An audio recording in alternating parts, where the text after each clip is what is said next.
What's up, everybody? Welcome back to the Burns Earthworks YouTube channel. So the other day, a friend of mine messaged me and said, hey man, I'm looking at buying a Kubota tractor. I know you got one. What do you think of it? And I got thinking about it. I started writing a list of pros and cons, and I got thinking about it, and I was like, you know what? Let's just make up a video. Maybe there's more people out there that want to know. So down here in the shop, just kind of staring at this thing, looking at it, looking at the stuff I think that's a good idea, the bad idea that's worked really well for me. It's been a problem for me.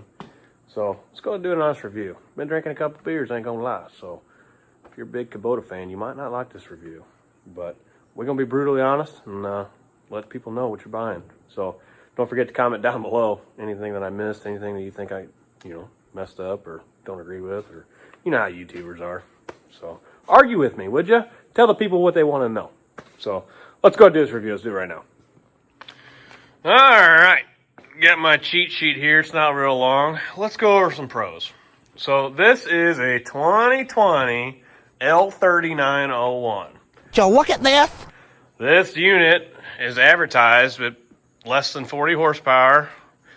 Don't get me wrong, I ain't reading you the brochure, but I believe it's like 32 horsepower PTO, 36 horsepower engine, something like that. I don't know, it's under 40. Doesn't matter. Now, this unit I got does have the Hydrostat, which a lot of people are probably gonna make fun of me for that, but just so you know, my wife and kids can drive this thing, which makes my life easier. I can shift a tractor very well. God damn it! I'm very knowledgeable on tractors. Excuse me. But the wife is not, so she can drive this. That's why I went with the Hydrostat. The Hydrostat does rob engine power. I don't care what anybody says, brochure, salesman, whatever you want to say, that robs power from the machine. Especially if you don't have it in the right gear. It's got a high, medium, and low. Got to make sure that's in the right thing. So let's go over pros. This tractor, being a under 40 horse, is considered a compact tractor. It is a glorified lawnmower. This is not something you want to do if you're deciding you're going to start farming. And maybe it'd be a good starter if you want to have a large garden, but you're not going to want to use it for agricultural use. It's just not big enough. It's just not built for it. So that's something you need to consider. You need to consider what is it you're wanting to do with the tractor. For me, example, I got a lot of property to maintain. Now, mind you, I do have a skid steer, so as far as the loader on the front of this thing, I don't really use it a whole lot, but I know a lot about it, so I'm going to get to that. But me having a skid steer, I'm not really reliant on that, so that's going to go in my review too. But if you're just trying to maintain the property, I got a lot of stuff. I got woods, I got brush, I got all kinds of crap. I don't live on a farm, but I got a lot of property to maintain. So this tractor does a really good job. It does a good job for me. It is small. It's a very small footprint tractor. Like I said, it's a glorified lawnmower to me. So keep that in mind when you're buying it. If you've got a big landscape business, something like that, you can get by with using it, but it's not a giant machine. It's not, it's not going to do a whole lot of work real fast. It's compact. So, keep going on pros. Fuel economy. It does pretty good. A full tank of fuel on this thing, I don't know how big the tank is, but it lasts a pretty good time. Not going to lie. I don't really think about, it's got this unit has 116 hours on it, so I've used it quite a bit. Not a whole lot, but enough to know how much the fuel economy is. And I don't really think I have to fill it up constantly. So there's that. Let's go over maintenance on this thing. So maintenance is pretty easy. Obviously you got the battery there. If you got to jump it, it's really easy. It's got this little pre-filter screen right here. Slides out, gets all that crap out of there, which that thing really sucks stuff in there, especially if you're mowing. Obviously the air filter's right there. It's really easy to change. You got filters there. It looks like a fuel filter. You got the oil filter. You got the hydraulic filter. Looks like I need to change my fuel bowl there. It's got some sediment in it. I need to clean that out, but I don't see any water in it. All that stuff's real easy to get to. Grease search, stuff like that, real easy to get to. Your valve stems obviously are on the outside, so it's easy to get to. I like that one there has like the little metal ring around it to protect it, but I don't like the fact that this one don't. Why do I say that? If you go back in my videos, I use this thing in a lot of my videos. If you want to see it, using it, there's a couple videos you can watch. One of them, I got a flat tire on this thing, and I thought it just needed plugged or something like that, but when I got it out, I realized that there was nothing wrong with it. It just came out the end. It turned out the valve stem was busted.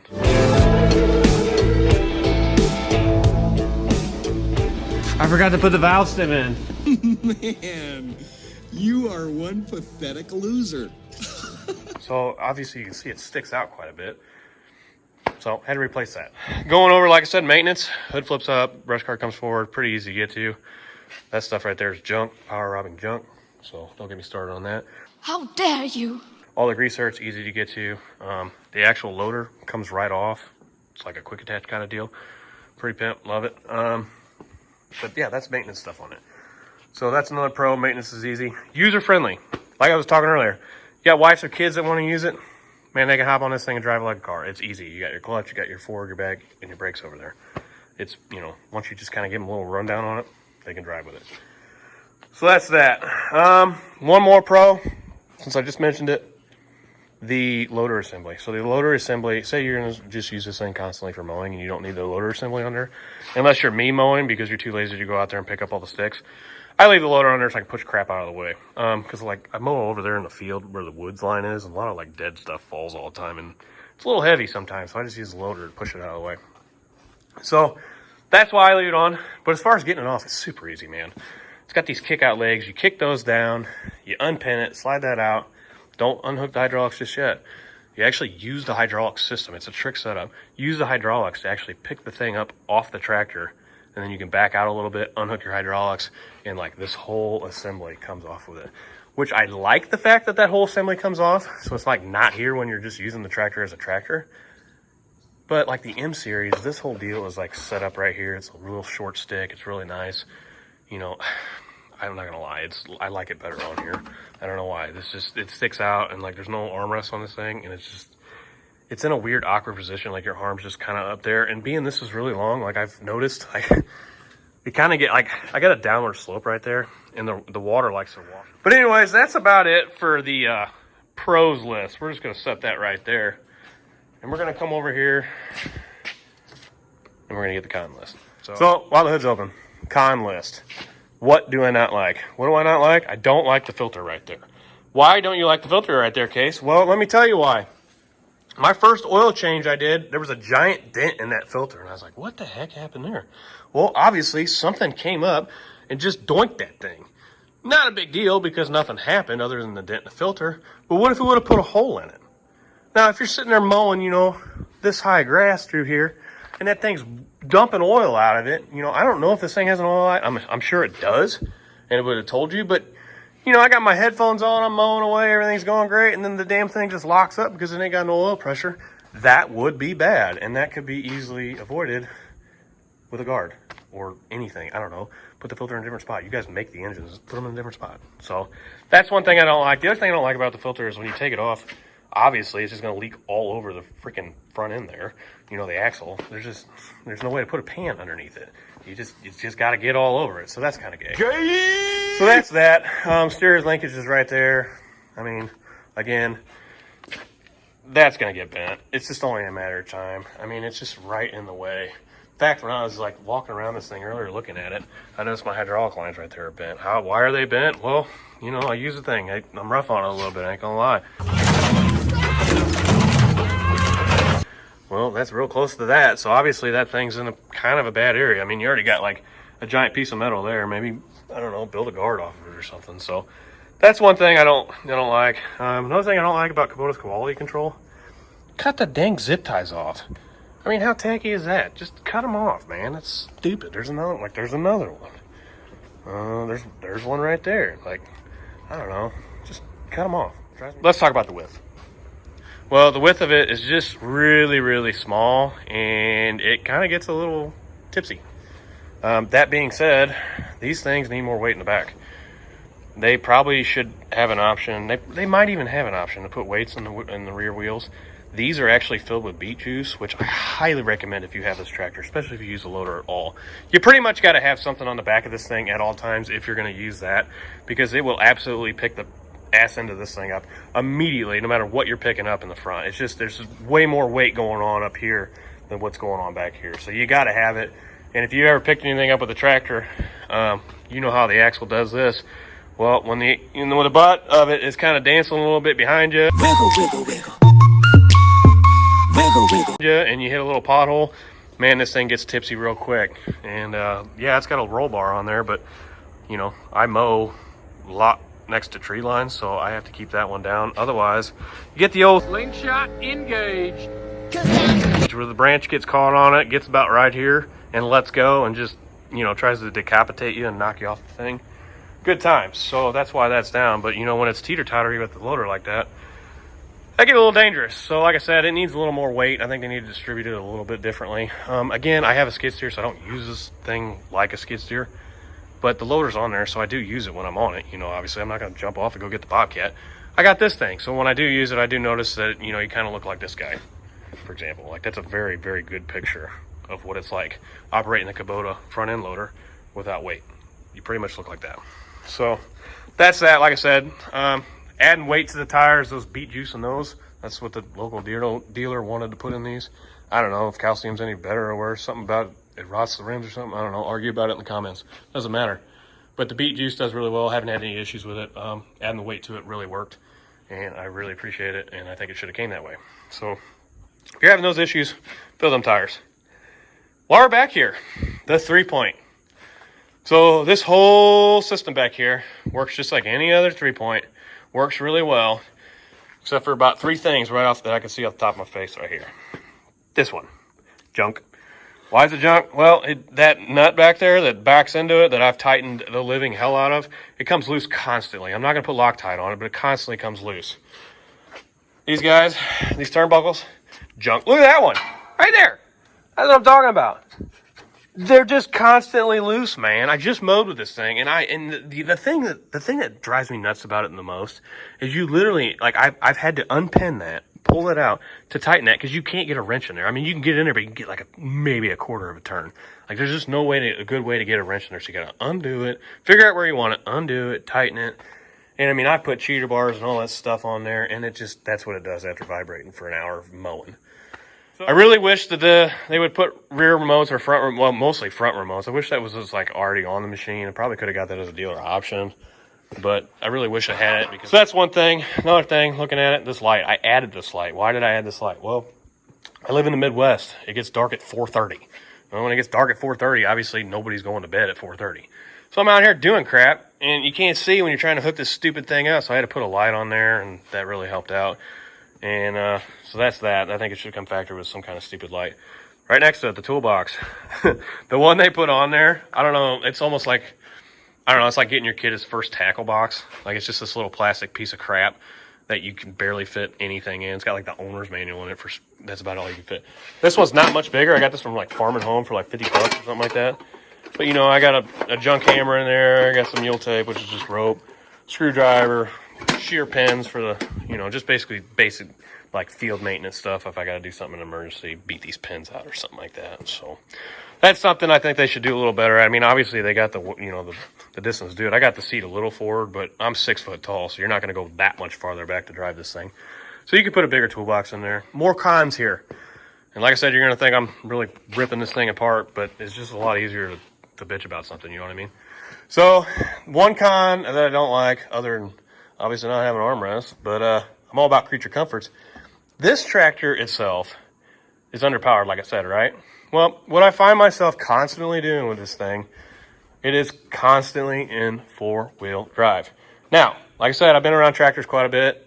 I understand you're not supposed to drive a tractor in 4-wheel drive unless you have to get in and out of you know, mud or whatever.